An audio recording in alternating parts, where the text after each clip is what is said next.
Om Swastiastu. Om Swastiastu. Selamat sore pemirsa, apa kabar Anda? Sore hari ini semoga selalu dalam keadaan sehat. Ya, senang sekali saya Made Sukadana Karang. Sore hari ini kembali hadir dalam dialog Halo Kamtibmas. Pemirsa, hari ini atau sore hari ini kita akan mengangkat sebuah topik, yaitu situasi Kamtibmas Daerah Hukum Polres Buleleng menjelang pemilu 2024. Tentunya sudah hadir, biasanya yang kita hadirkan ada dua narasumber, tetapi untuk sore hari ini baru satu narasumber yang hadir. Kita masih menunggu satu narasumber lainnya yang masih dalam perjalanan tentunya. Sudah hadir Bapak Ide Bagus Widwan Sutadi SIK MH, beliau adalah Kapolres Buleleng. Om Swastiastu. Om Swastiastu, Pak Ya, Arang. Pak Widwan, Niki kalau kita berbicara tentang situasi Kamtibmas daerah hukum, tapi sebelumnya saya mau tanya ini perjalanan dari Buleleng ke Denpasar bagaimana? Lancarkah? Lancar ya. Kurang lebih 2,5 jam. 2,5 jam. Kita tempuh. Iya, biasanya kalau tidak lancarnya seperti apa nih, bisa ditempuh dalam 3 jaman lebih ya? Mungkin barangkali karena yang baru saja jadi Kapolres baru 1 bulan. Ya, ke Denpasar mungkin barangkali dari Buleleng sekitar 4 kali, itu pun karena kegiatan ada di Polda. Ya, biasanya ya lumayan padat. Di jam-jam padat. Jadi bisa dikatakan ketika keramaian, kemacetan yang terjadi itu barometer, indikator bahwa perekonomian kita juga bisa dikatakan menggeliat setelah pasca pandemi COVID-19 kah, Pak Bagus melihatnya? Kemarin juga ada fenomena stagnan, mungkin sudah banyak wisatawan yang datang ke Bali ini sendiri ya. Baik, terima kasih sudah hadir di studio pada sore hari ini, dan nanti kita akan berbincang-bincang mengenai situasi Kamtibmas Daerah Hukum Polres Buleleng menjelang pemilu 2024 tentunya. Tapi sebelumnya saya ingin menanyakan tentang bagaimana situasi Kamtibmas secara umum di wilayah hukum Polres Buleleng sendiri, Pak Bagus.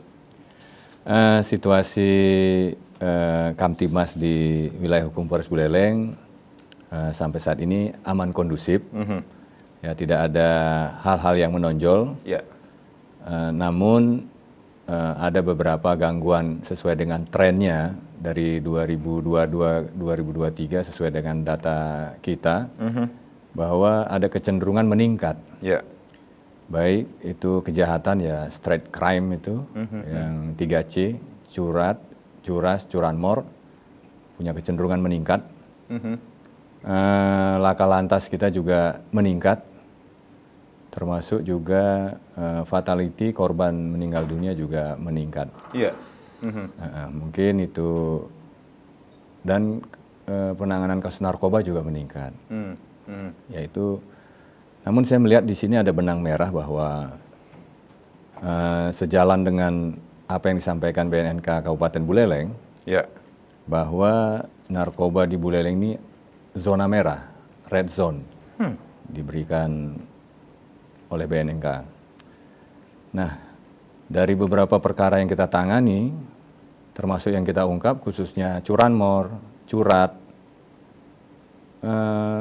ketika tersangka ini kita interogasi, digunakan untuk apa, hasil kejahatannya ternyata mengarah kepada penggunaan narkoba. Nah, sehingga saya melihat benang merah ini artinya berarti ini narkoba biang dari sumber masalah itu tadi. Dia menggunakan, mungkin tidak ada uang, nekat, sehingga menyiapkan untuk melakukan pencurian dengan pemberatan. Ketika ketahuan kan potensi ada perlawanan dari korban, akan menggunakan kekerasan. Begitu, termasuk juga curanmor, mereka juga mempersiapkan alat-alatnya, menyiapkan kunci, cadangan kunci untuk membongkar itu. Terus hasil kejahatannya juga dilempar di daerah-daerah yang rawan peredaran narkoba di sana. Ya, bisa dikatakan ini juga bisa menjadi warning juga bagi masyarakat agar waspada terhadap kasus-kasus yang terjadi di wilayah hukum Polres Buleleng, seperti itu kan? Betul, masyarakat seyogianya harus dengan situasi seperti ini lebih peka lagi, lebih care lagi terhadap barangnya atau harta bendanya. Parkir tidak sembarangan, double kunci, kunci stang gitu. Jadi ada upaya-upaya juga dari Polres Buleleng untuk memberikan edukasi, sosialisasi kepada masyarakat agar selalu waspada, seperti itu. Ya, betul. Kita selain melakukan upaya represif, menangkap pelaku dan mengejar pelaku ini, juga kita preemptif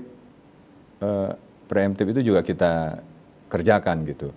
Baik penyuluhan, himbauan-himbauan untuk menjaga barangnya, termasuk juga ya kami Babin Kamtimas kita jadikan pelopor di depan untuk melaksanakan itu kegiatan preemptif itu tadi. Menyampaikan pesan-pesan Kamtimas bahwa kerawanan-kerawanan saat ini seperti apa di wilayah. Kita juga kirim data itu melalui grup Babin gitu, grup WA, termasuk juga kita di Polres itu kita tiap hari melakukan evaluasi dengan cara makan bersama dengan para perwira. Nah disitulah kita melaksanakan analisa evaluasi terkait kejadian-kejadian yang ada di wilayah hukum Polres Buleleng terkait situasi Kamtimas. Ya, jadi bisa dikatakan ini peran Babin Kamtimas juga sangat berperan dalam hal bisa dikatakan untuk memberikan rasa nyaman, aman. Kita juga mengetahui bahwa di seluruh wilayah hukum Polda Bali dan seluruh Indonesia, kalau di sini kan namanya Polisi Banjar. Ini bagaimana dengan peran Polisi Banjar juga di wilayah hukum Polres Buleleng itu sendiri? Oh, baik. Memang di Polres Buleleng kita sprintkan juga Polisi Banjar itu ada kurang lebih ada 624, Pak. Sudah kita sprintkan dari Banjar yang ada di Kabupaten Buleleng. Itu memang tugasnya menjadi penebalan atau backup daripada Babin Kamtimas. Karena kita kedepankan bahwa anggota Polri, Polres Buleleng yang tinggal di Banjar sudah otomatis menjadi Polisi Banjar kita sprintkan. Nah, tugas mereka adalah membangun komunikasi dengan masyarakat sekitar ketika ada persoalan-persoalan, masalah-masalah sosial, baik perselisihan, masalah-masalah sengketa atau kecil, mereka lah menjadi problem solving gitu, atau konsultan yang solutif memberikan pertimbangan-pertimbangan gitu. Nah, sekiranya memang itu ada persoalan, itu juga sejalan dengan si pandu beradat itu, Pak. Nah, si pandu beradat ini beranggotakan ya desa adat, pecalang, Babin Kamtimas, Babinsa. Nah, itu menyelesaikan masalah-masalah sosial. Apabila tidak ada ketidakteraturan sosial di tengah masyarakat, mereka terdepan untuk menyelesaikan. Adanya komplain-komplain, ini ngebut, ya perselisihan biasa di tengah-tengah masyarakat, masalah kecil. Nah, itu segera diantisipasi agar tidak melebar, agar masyarakat itu tidak menyelesaikan dengan cara-caranya sendiri. Terlebih dengan cara main hakim sendiri gitu. Nah, ini ini kita antisipasi gitu. Baik, Pak Bagus, nanti kita akan lanjutkan lagi bagaimana situasi Kamtimas Daerah Hukum Polres Buleleng menjelang pemilu 2024, tapi kita harus break sebentar. Pemirsa, jangan kemana-mana, di sesi berikutnya kami juga akan memberikan kesempatan Anda untuk berinteraksi nanti di 0361-894-8400 dan juga di 0361-894-8401. Masih bersama Bapak Ido Bagus Widwan Sutadi SIK MH, beliau adalah Kapolres Buleleng, dan tentunya kami akan kembali, tapi tentunya setelah yang berikut ini.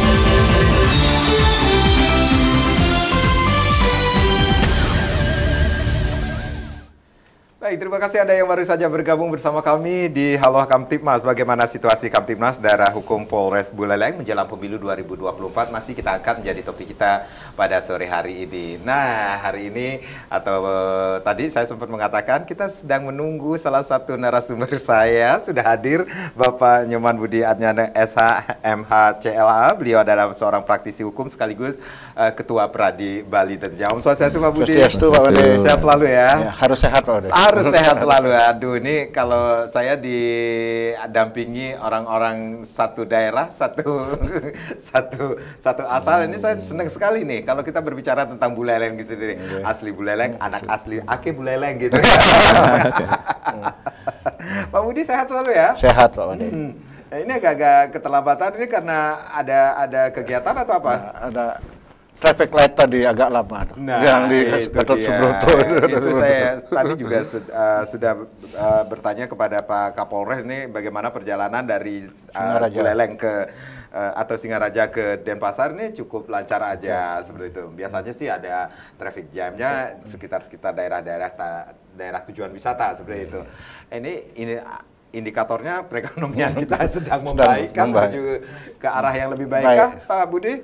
Ya, dengan melihat tingkat begitu padatnya di jalan, orang beraktivitas kan. Kalau beraktivitas di jalan kan perlu uang bensin. Nah, kalau tidak ada untuk beli bensin kan tidak bisa di jalan. Berarti makin banyaknya orang di jalan kan pertumbuhan ekonomi berarti udah membaik untuk Bali. Baik, pertumbuhan ekonomi sudah membaik, kemudian banyak wisatawan yang datang ke Bali. Bisa dikatakan ini juga akan mempengaruhi secara dari sisi ekonominya kita ya, Pak Budi.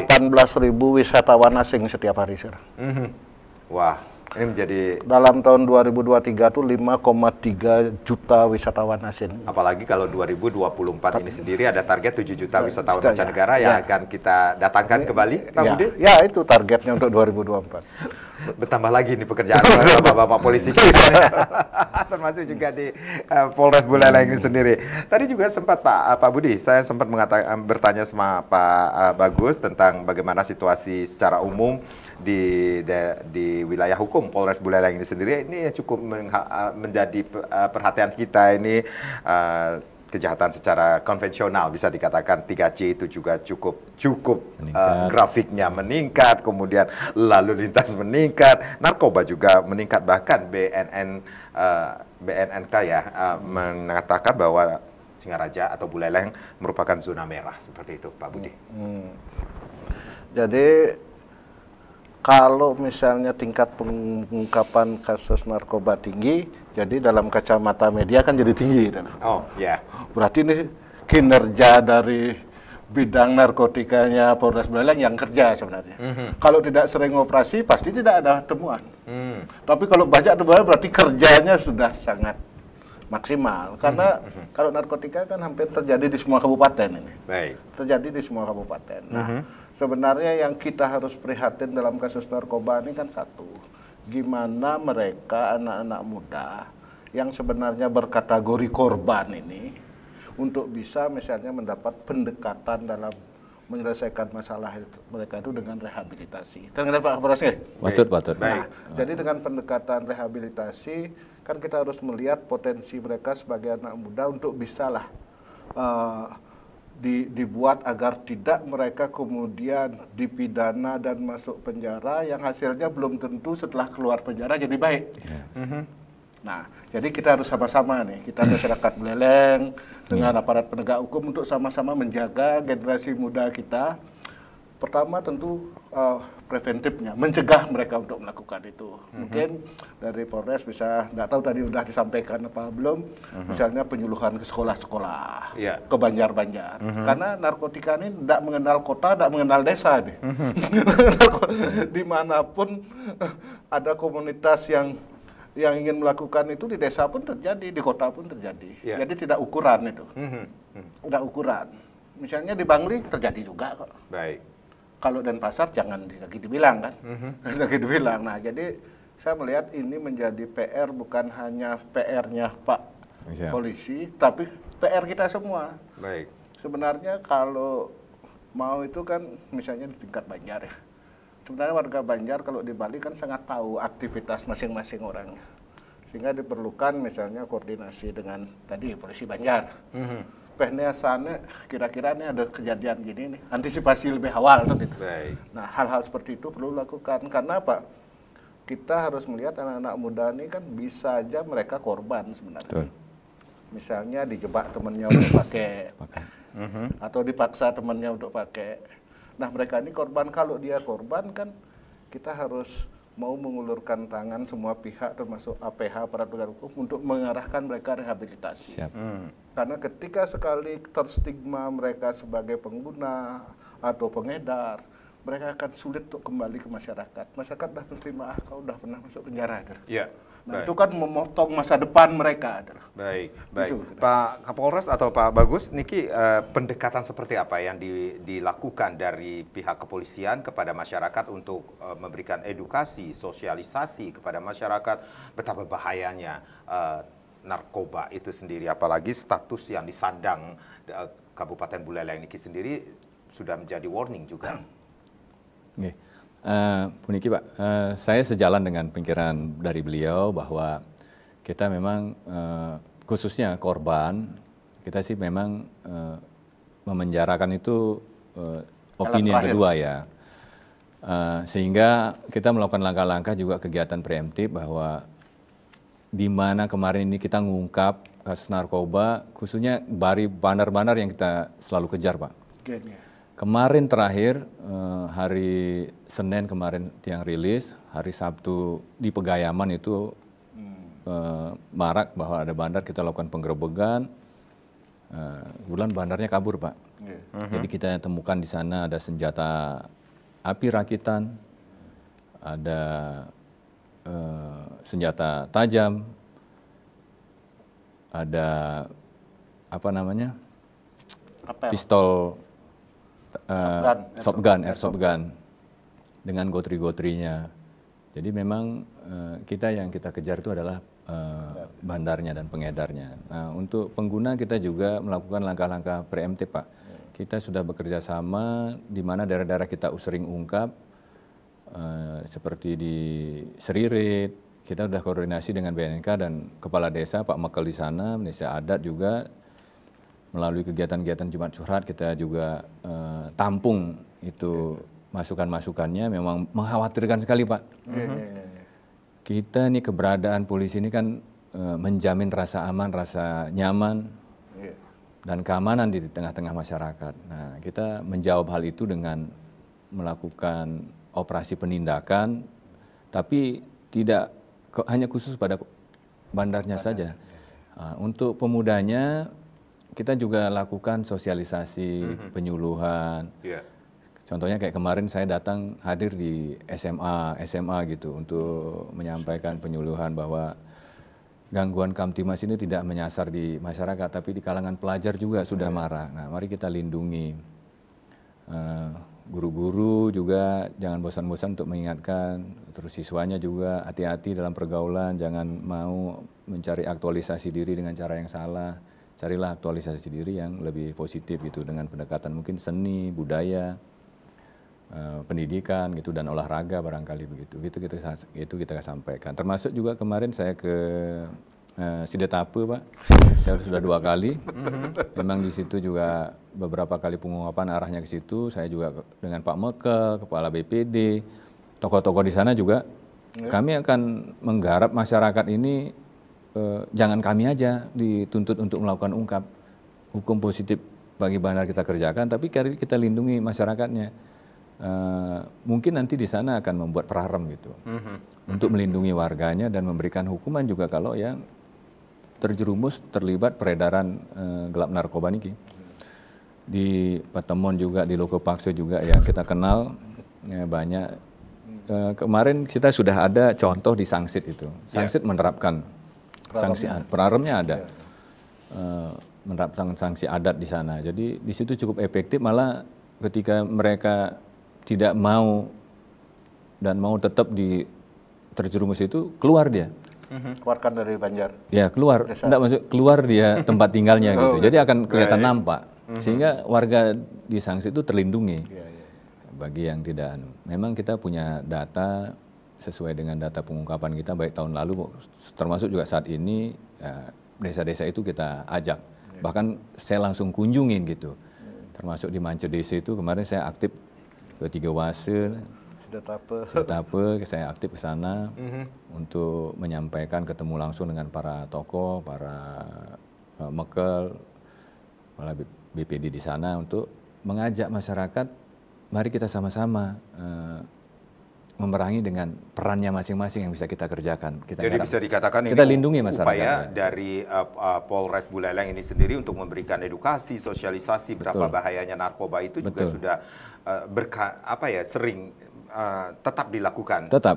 Untuk memberikan rasa nyaman dan aman bagi masyarakat agar terhindar dari bahaya narkoba. Seperti itu, Pak? Betul, Pak. Kita menyadari sekali bahwa narkoba ini kejahatan extraordinary. Dampaknya itu sangat buruk gitu. Merontokkan atau merampas hak-hak dasar masyarakat. Hak-hak dasar apa itu?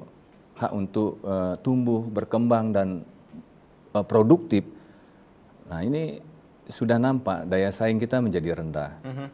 Karena ya makanya menjadi tidak salah kalau BNNK memberikan red zone itu tadi, tapi kita berupaya menyelamatkan generasi muda kita di Buleleng dengan cara ya kita zero tolerance terhadap pengedar, tapi masyarakat kita edukasi, kita sosialisasi terus, kita bina penyuluhan, kita mengedepankan Babin juga. Di setiap kesempatan selalu saya sampaikan demikian di sekolah. Bahkan sekarang ini ada fenomena guru-guru sudah menyurati Pak Kapolres untuk jadi narasumber, menjadi pembina upacara atau menjadi narasumber sekolah-sekolah untuk. Jadi penambahan job lagi nih. Di lain.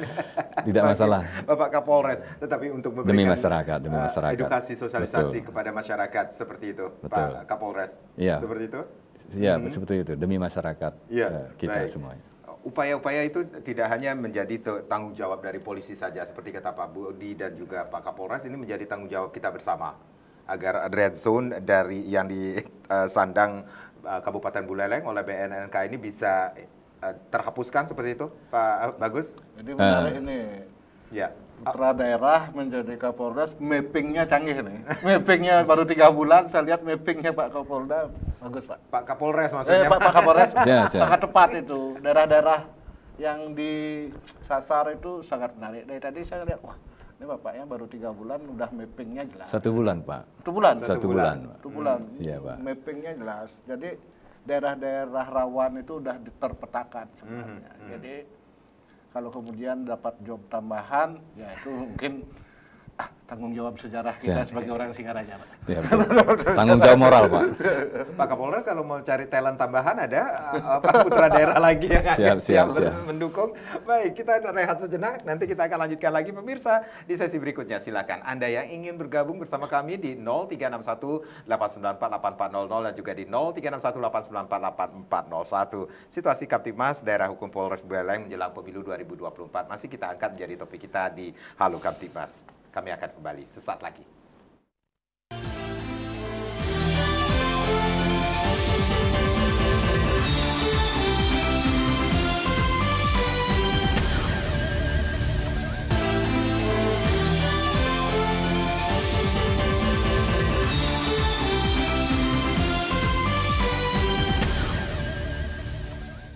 Ya, kita masih di Halo Kamtibmas. Bagaimana situasi Kamtibmas Daerah Hukum Polres Buleleng menjelang pemilu 2024? Tentunya masih bersama Pak Kapolres Buleleng, Bapak Ide Bagus Widwan Sutadi, dan juga Ketua Peradi Bali, Bapak Nyoman Budi Adnyana. Tentunya silakan Anda yang ingin bergabung bersama kami, line sudah kami buka di 0361 894 8400 dan juga di 0361 894 8401 tentunya. Baik, Pak Kapolres, dengan situasi yang secara umum situasi Kamtibmas secara umum di wilayah hukum Polres Buleleng ini sendiri cukup menjadi perhatian walaupun baru sebulan menjabat. Ini pekerjaan rumah dari Bapak Kapolres ini cukup banyak juga ya, apalagi ketika bertugas sudah dipertemukan dengan tahun yang namanya tahun politik. Nah, ini menjelang pemilu nih sendiri dari 9 kecamatan yang Bapak tangani, dari 9 kecamatan 10 polsek ya Pak ya di wilayah hukum Polres Buleleng. Ada celukan bawang lagi satu. Nah, ini bagaimana persiapan Bapak melihat persiapan pengamanan menjelang pemilu yang akan kita selenggarakan 14 Februari 2024 ini sendiri Pak Bagus? Untuk kesiapan Polres Buleleng, ya Polres Buleleng memiliki personil 1030 kurang lebih, bahwa kita akan libatkan sekitar 790 personil untuk melaksanakan pengamanan TPS. Selebihnya kita untuk kesiapan yang terlibat OMB juga, Operasi Mantap Berata 2024, saat ini tahap kampanye terbuka sudah, kita sudah koordinasi dengan tokoh-tokoh politik, parpol untuk melaksanakan kegiatannya sesuai dengan yang sudah ditentukan, disepakati baik tempat maupun waktu gitu. Oke, kita potong dulu. Baik. Pak Bagus, sudah ada, wah ini warga Buleleng yang sudah bergabung, ada Bapak Gus Jaya Niki. Om Swastiastu, selamat sore Pak Gus Jaya. Selamat sore Pak. Ya, silakan Pak Gus. Saya sedang menonton live di TV ini. Ya, yang ada Pak Kapolres Buleleng dengan Pak Ketua Peradi itu Pak ya. Iya, Sama-sama dari Ya, Buleleng. ya, terima kasih Pak. Saya sangat tertarik dengan apa yang disampaikan dengan Pak Kapolres Buleleng ini Pak. Nggih. Di antaranya tentang pengungkapan kasus yang dilakukan oleh Pak Kapolres Buleleng tentang narkobanya Pak. Ya, beberapa bulan belakangan ini kan Polres Buleleng dihebohkan dengan peredaran narkoba yang sangat marak Pak, sehingga mendapatkan zona merah untuk Buleleng Pak. Dengan kehadiran Pak Kapolres Buleleng ini kan dia beberapa hari saya lihat di medsosnya Polres Buleleng, saya lihat di berita-beritanya itu bahwa penangkapan-penangkapan itu gencar dilakukan Pak. Ya. Dan kami sangat berterima kasih sehingga tidak meresahkan lagi Pak. Pertanyaan saya Pak, sejauh mana langkah-langkah ke depannya untuk pemberantasan narkoba ini Pak?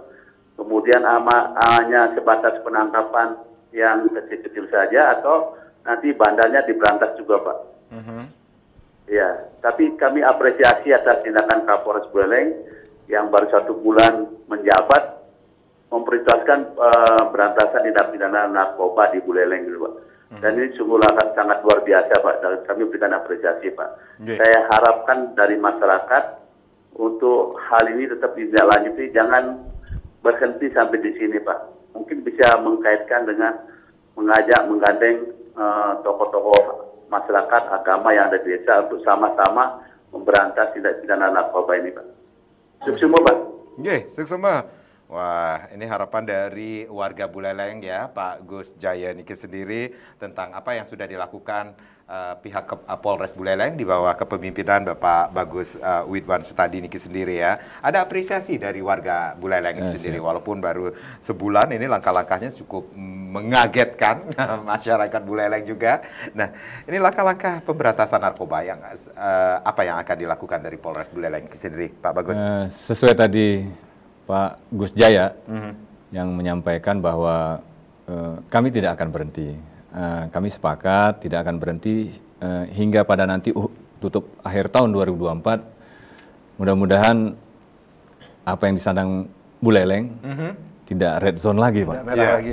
Nah, itu ya tentu dari saran masukan Bapak sekalian bahwa saya sejalan bahwa kita memang akan memfokuskan kepada pengedar-pengedar narkoba ini. Kami juga sudah bekerja sama dengan BNNK, kerja dengan tokoh-tokoh yang sudah sepakat. Sepertinya saya melihat vibrasi di masyarakat bahwa setuju untuk dilakukan pemberantasan ini, bahkan sudah mulai ada komunikasi. Saya setiap hari mendapatkan telepon, mendapatkan informasi dari masyarakat bahwa si ini, saking banyaknya kita langsung blast ke polsek-polsek untuk ikut serta juga melakukan penangkapan terhadap bandar-bandar ini. Bahkan ya dapat informasi sudah ada yang kabur begitu demikian. Tapi kita tetap selalu semangat demi masa depan generasi terus kita khususnya di Buleleng. Nah, ini dari pernyataan Pak Kapolres sendiri bahwa bukan hanya seperti harapan Pak Gus Jaya ini sendiri atau pertanyaan Pak Gus Jaya dari Buleleng sendiri, apakah yang kecil-kecil, saya belum paham ini, yang kecil-kecil itu seperti apa ya, ataukah memang langsung ke bandarnya yang akan diberantas sampai ke akar-akarnya, seperti itu Pak Bagus? Baik, terima kasih. Kami di antara pengungkapan dari bulan Januari saja, kurun waktu hingga saat ini, ada sudah 4 bandar yang kita tangkap. Wow. Baik bandar di Busung Biu, di Sukesade ada 2, itu di mana namanya di Pegayaman, termasuk juga kemarin juga di Petemon juga kita ambil Pak, di tetangga saya gitu. Lagi satu di Sukesade, lagi satu Pak, di Benyuning juga ada 1. Nah, jadi tidak hanya pengguna aja, yang pengguna ada barang buktinya ya kita sesuaikan. Bahkan kalau yang tidak ada barang buktinya sudah kita laksanakan juga untuk dilakukan rehabilitasi Pak. Bahkan di asesmen oleh BNNK mau rehabilitasi, mau dikembalikan ketika itu mungkin pelajar, mahasiswa, ya kami serahkan ke BNNK yang melakukan asesmen gitu. Ya. Begitu Pak. Ya, Jadi kita harapan berhenti. Pak Gus Jaya Niki sendiri dari Buleleng agar pihak kepolisian juga menggandeng pihak-pihak yang Iya. terkait seperti itu untuk memberantas. Kami kan sudah peredaran punya narkoba. data Ya. dari hasil pemeriksaan, dari hasil ini pengembangan itu sudah ada. Nah, kami juga sudah perintahkan jajaran narkoba, bahkan saya sudah perkuat Pak personil di narkoba. Saya tambah berikut juga dengan reserse polsek untuk khusus buat tim khusus Baik. Untuk narkoba. untuk narkoba. Baik, Pak Budi, tanggapannya sebagai warga lokal atau anak asli Buleleng Niki sendiri dengan apresiasi dari Pak Gus Jaya juga sudah memberikan apresiasi terhadap kinerja dari Polres Buleleng. Jadi kalau disampaikan tadi sama Pak Kapolres, baru sebulan nih menjabat, udah ada tangkapan 4 bandar, itu prestasi itu. Karena selama ini kan apa yang disampaikan oleh BNK ya, BNK, bahwa Buleleng itu red zone, itu kan sebenarnya sayup-sayup masyarakat sudah mendengar. Karena ini seperti yang saya bilang tadi, bukan hanya di perkotaan, sudah di desa-desa. Gimana perasaan kita melihat anak-anak muda di desa bantingan selama 50.000 untuk beli sabu misalnya. Yang kita heran kenapa mereka begitu mudah mendapatkan barang itu. Baik. Berarti kan kalau ini kita anggap dalam hukum ekonomi kan supply and demand-nya ada. Antara yang menyediakan dan yang menggunakan ada. Penjual dan pembelinya ada. Nah, apa yang dilakukan oleh Pak Kapolres dengan menyasar misalnya para bandar, itu bagian yang sangat integral ya dalam proses kita untuk menyelesaikan persoalan ini. Kalau tidak ada yang jual kan mereka tidak bisa. Tapi selama ada yang jual, yang menyediakan banyak, semakin gampanglah anak-anak muda itu mendapatkan. Bahwa itu bukan persoalan yang mudah. Kita sendiri dari praktisi hukum memahami nih ke Pak Kapolres. Itu bukan persoalan yang mudah. Di samping menerapkan aturan dan melaksanakan penegakan hukum, diperlukan komitmen. Nah, saya melihat Pak Kapolres punya komitmen untuk itu dengan menggambarkan pemetaan dan apa yang telah dikerjakan. Jadi sebagai masyarakat Buleleng, masyarakat Bali, saya berharap banyak nih sama Pak Kapolres ini. Siap. Bisa menyelesaikan red zone ini ketika kita evaluasi nanti Desember 2024, ini bukan merah lagi. Astunggara. Mungkin itu Pak. Baik, baik. Terima kasih Pak Gus Jaya yang sudah memberikan apresiasi juga terhadap kinerja dari Polres Buleleng di 0361-894-8400 dan juga di 0361-894-8401. Kami masih menunggu atensi Anda, pemirsa, dan kita masih kembali lagi ke topik kita yaitu situasi Kamtibmas Daerah Hukum Polres Buleleng menjelang pemilu 2024. Kalau tadi di awal Pak Kapolres menyampaikan bahwa ada 1.030 personel dan hampir 790 personel juga dilibatkan seperti itu. Pengamanan kan, Pak, ya? TPS. Iya, dan berapa jumlah TPS yang tersebar dari 9 kecamatan itu sendiri, Pak? Jumlah TPS yang ada di Kabupaten Buleleng 2.275, Pak. Dari 2.275 itu yang TPS rawan itu ada 10 TPS, yang kurang rawan ya sisanya Pak 2.265. Betul. Jadi yang sangat rawan tidak ada. Itu pun kategori TPS rawan itu karena demografi, Pak. Jadi antara TPS satu dengan yang lainnya jauh, terus menuju ke TPS tersebut hanya bisa dilalui oleh sepeda motor dan jalannya kecil dan licin. Itu ada di kebanyakan ada di Kubu Tambahan, ada 6 TPS.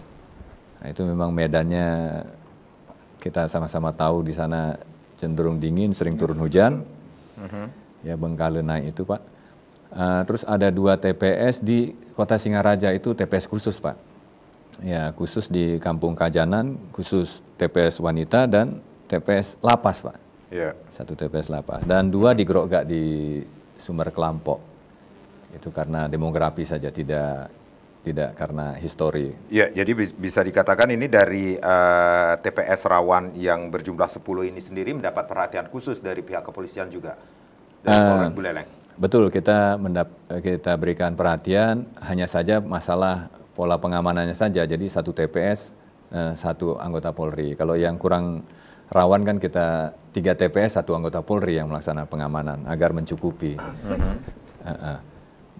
Jadi seperti halnya kalau di TPS rawan itu anggota karena menuju ke tempat TPS-nya itu susah, jadi kita geser pasukan pengamanan TPS itu H-2. Jadi dia langsung berkoordinasi, langsung observasi, langsung berkomunikasi dengan KPPS di sana, dengan Linmas di sana, agar sudah kira-kira kendala-kendala apa yang nanti dihadapi terkait distribusi logistik, terus pengamanan kotak suara, surat suara nanti pada saat pencoblosan, penghitungan maupun dan lainnya. Selama ini adakah kendala dalam hal tersebut, Pak Kapolres? Mengacu daripada pengalaman 5 tahun yang lalu, pemilu maupun pilkada sih tidak ada, berjalan dengan aman lancar saja. Hanya saja memang kendalanya licin atau hujan, kalau atau tidak ada bencana di sana, karena ini juga memasuki musim penghujan. Kita juga sudah diskusi terus masalah cuaca dengan koordinasi dengan BPBD, kita persiapkan dengan segala kemungkinan ataupun jalan alternatif kalau memang distribusi logistik nanti ada terhambat. Gitu. Baik, Pak Bagus, Pak Budi, kita rehat sejenak, nanti kita akan lanjutkan lagi bagaimana situasi Kamtibmas Daerah Hukum Polres Buleleng menjelang pemilu 2024. Kami akan kembali, tapi tentunya setelah yang berikut ini.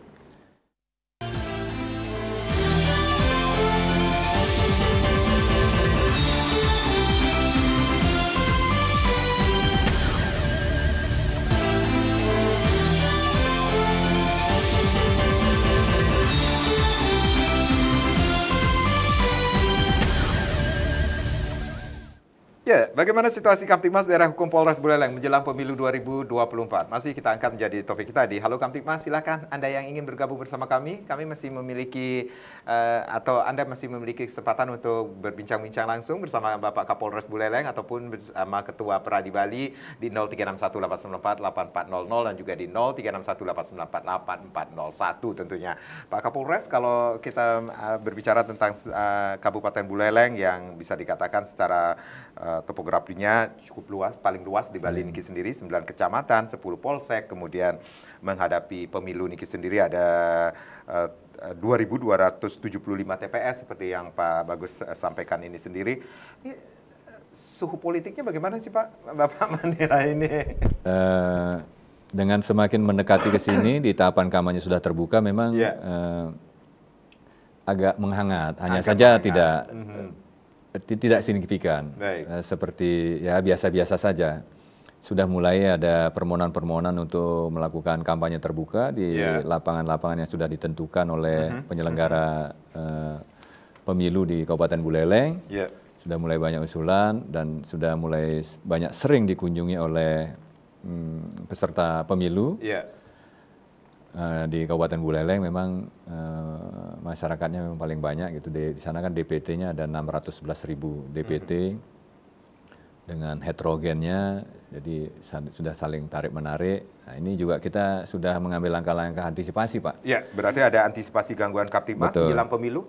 Kami kita selalu menggunakan pendekatan dengan komunikasi, koordinasi dengan tokoh-tokoh politik, dengan penyelenggara pemilu, dengan tokoh-tokoh masyarakat, tokoh adat, untuk peran sertanya, partisipasinya untuk menjaga situasi Kamtibmas di perhelatan pemilu ini. Jadi berarti sudah ada pendekatan juga yang dilakukan kepada peserta pemilu nanti? Sudah kita lakukan pendekatan, bahkan kita tingkatkan kegiatan itu, bahwa kita melakukan sambang ke tokoh-tokoh adat, tokoh agama, tokoh masyarakat. Sepertinya direspon baik dan berkenan menjaga situasi Kamtibmas di wilayah Buleleng. Termasuk juga edukasi melalui Jumat Curhat itu sendiri Bapak sampaikan? Betul, saya setiap Jumat selalu hadir kegiatan Jumat Curhat Pak di Buleleng. Selalu saya tangkap aspirasi, keluhan masyarakat, bahkan kritik, saran pun kita tampung Pak untuk kebaikan pelaksanaan tugas kita di Buleleng. Baik. Selama Jumat Curhat selama ini apa yang paling banyak Bapak tampung ini curhatan dari masyarakat Buleleng Pak? Satu yang paling banyak ya masalah narkoba itu tadi. Baik.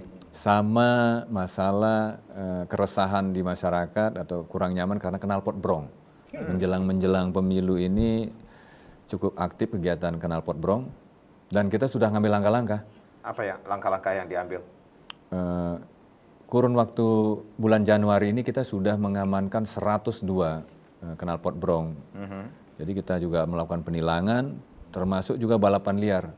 Ini juga karena setelah itu kita juga mendapatkan masukan tidak hanya digelar di kota saja, bahkan di desa-desa harus digelar juga razia knalpot brong. Baik. Jadi kami punya ide bahwa melalui Polisi Banjar dan Babin Kamtimas untuk melakukan on the spot langsung mendatangi ke rumah-rumah yang knalpot brong langsung diganti di sana. Jadi tidak ditindak gitu. Langsung Tapi kalau door to door ya. door Pak, to door, ya? betul. Baik, Pak Kapolres, ini ada Pak Delong ya, Pak Delong ya dari Buleleng lagi niki yang sudah bergabung. Om Swastiastu, Bapak. Om Swastiastu. Durus Pak. Siang dengan Bapak Gelong dari Sambangan. Oh dari Sambangan, durus. Yang mau mengucapkan terima kasih dengan Pak Kapolres karena kemarin ponakan dia juga sempat terciduk menggunakan knalpot brong yang dia sudah kasih tahu berkali-kali tidak mengerti, akhirnya tertangkap dengan anggota Pak Kapolres gitu. Jadi dia pun merasa risih sebetulnya dengan ponakan kasih tahu bengkung gitu Pak. Oh ya. Nah dengan adanya penindakan itu yang sangat bersyukur karena makin ponakan dia sudah pakai knalpot yang standar gitu. Nah yang harapkan juga ke depan untuk penindakan knalpot brong itu biar diperbanyak lagi, terutama daerah Sambangan memang untuk sekolah-sekolah SMK, SEMIK itu memang cenderung masih cukup banyak yang lihat. Apalagi kalau jam pagi sekolah itu banyak yang nggak pakai helm juga di sana. Oh, nggih. Mantel yang ucapkan terima kasih kepada Pak Kapolres karena sudah melakukan penindakan dari jajaran anggotanya. Nggih. Baik. Sukses semua Pak Gelong niki. Sukses Pak Gelong dari Sambangan niki sendiri nggih. Berarti ini paman yang baik ya, menegur ponakannya langsung ya. Nah, ini harapan dari warga Buleleng lagi niki sendiri Pak agar melakukan penindakan terhadap hal-hal yang mengganggu kenyamanan dan keamanan Kamtimas warga seperti itu Pak. Baik, saya tangkap dari aspirasi masyarakat Pak Selong tadi yang ikut interaktif bahwa di Sambangan banyak knalpot brong memang betul. Tadi juga sekolah bahkan tidak pakai helm knalpot. Ya terima kasih ini juga masukan, berarti nanti kita akan kuatkan strong point nanti di sana pada saat jam-jam sekolah. Sekaligus juga nanti kita ke sekolah-sekolah di sana juga untuk sosialisasi terkait knalpot brong sudah sangat mengganggu ketertiban di tengah masyarakat, khususnya rasa tidak nyaman gitu mendengarkan suara-suara itu. Memang apakah ini erat korelasinya dengan pemilu terbuka untuk konvoi atau seperti apa? Tapi saya rasa kalau masih anak sekolah ya memang sedang nyari aktualisasi diri. Jadi nah Bapak, ini perlu kita sosialisasi ini. Mempunyai anggapan juga ada hubungannya ke pemilu nanti? Memang prediksi kita demikian, sehingga kita lakukan operasi. Tidak hanya karena itu, karena memang kita menangkap keresahan masyarakat dari kegiatan Jumat Curhat dan Minggu Kasih itu. Kan kita selalu berada di tengah-tengah, polisi hadir di tengah-tengah masyarakat, mengobrol, berbincang-bincang. Bahkan ya namanya curhat, curahan hati kita sampaikan ke masyarakat, boleh sebebas-bebasnya, apakah itu kritik kami juga silahkan, berikan saran masukan juga silakan. Memang di Buleleng kritiknya kayak tajam-tajam gitu. Tapi kita senang gitu. Point to point gitu. Jadi kita juga laksanakan kalau begini setuju. Berarti kalau nanti babin kami langsung on the spot jangan tolong didukung gitu. Langsung kita ganti babinnya langsung ganti gitu. Ini yang saya suka dari karakter orang Buleleng. Betul. Baik Pak. Nih dari Bapak Budi sendiri ini apa yang sudah dilakukan dari pihak Polres ini sendiri untuk memberikan rasa nyaman, aman kepada masyarakat Buleleng sendiri? Banyak ada 2 penelpon yang sudah memberikan apresiasi terhadap kinerja Polres Buleleng. Kalau terkait dengan pemilu ya. Kalau warga Buleleng itu, karena saya orang Buleleng sendiri ya, saya pikir masyarakat Buleleng ini cukup melek kalau soal politik, walaupun jarang menyampaikan pendapat-pendapat dan apa yang dia pikirkan. Secara terbuka. Kalau saya lihat kan dalam proses pemilu ini kan hanya proses biasa 5 tahunan sekali, yang semestinya tidak perlu harus ada gejolak. Kan ini hak politik kita yang kita laksanakan di bilik itu urusannya cuma itu. Itu menjadi penting karena menentukan siapa yang akan menjadi pimpinan selama 5 tahun sesuai dengan apa yang jadi aspirasi kita, kan seperti itu. Nah, persoalan yang kemudian mungkin timbul itu kan kalau dalam proses pemilu ini kan sebenarnya ada 3 hal. Satu, misalnya terjadi pelanggaran kode etik. Pelanggaran kode etik ini biasanya dilakukan oleh penyelenggara pemilu yang tidak melaksanakan sumpah atau janjinya sebelum dia menjabat sebagai penyelenggara pemilu. Pelanggaran kode etik itu. Kalau kemudian terjadi pelanggaran kode etik yang disampaikan baik berupa temuan ataupun laporan, maka itu disampaikan ke DKPP, Dewan Kehormatan Penyelenggara Pemilu. Nanti mereka berproses sana, apakah apa yang ditudingkan ini benar atau enggak. Kalau tidak benar, direhabilitasi. Kalau benar, dia dikasih teguran tertulis, pemberhentian sementara ataupun pemberhentian tetap. Itu prosedurnya. Kemudian ada pelanggaran administratif. Pelanggaran administratif itu adalah pelanggaran dalam proses atau prosedur ketika ada tahapan-tahapan pemilu itu. Nah, ini pelanggaran yang terakhir baru jadi ruangnya Pak Kapolres itu. Tindak pidana pemilu. Baik. Nah, tindak pidana pemilu ini kan diatur dalam pasal 488 sampai 554 Undang-Undang Pemilu. Di sana misalnya larangan dalam kampanye. Contohnya apa? Tidak boleh mempersoalkan ideologi Pancasila, Undang-Undang Dasar. Tidak boleh sampai mengganggu NKRI. Tidak boleh merusak, mengganggu keamanan. Itu ada tindak pidana, kira-kira 9 tindak pidana yang mungkin terjadi dalam proses pemilu itu, di mana interval ancamannya dari maksimal 1 tahun sampai 2 tahun dengan ancaman denda 12 sampai 24 juta. Itu untuk misalnya pelanggaran tentang tidak memberikan data yang benar soal dana kampanye. Itu juga tindak pidana pemilu. Jadi semua koridor sudah ada. Ketika ada persoalan di masyarakat, silahkan pakai koridor-koridor itu. Baik pelanggaran administratif, kode etik maupun pidana. Nah, jadi masyarakat, apalagi masyarakat Beleng, kalau udah cerdas, kalau terjadi pelanggaran ya tinggal dibuat laporannya, disampaikan, sehingga itu akan tidak memancing hal-hal yang negatif di dalam masyarakat. Baik, Pak Kapolres, ada himbauan kepada masyarakat, khususnya masyarakat Buleleng sendiri menghadapi pemilu 2024 nanti? Baik, terima kasih. Saya KBP Debagus Stadi, Kapolres Buleleng,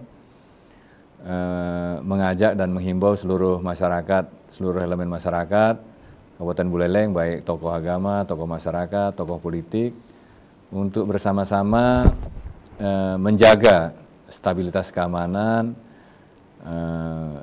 di Kabupaten Buleleng, bahwa mari kita rayakan pesta demokrasi, kita lalui pesta demokrasi ini dengan sukacita.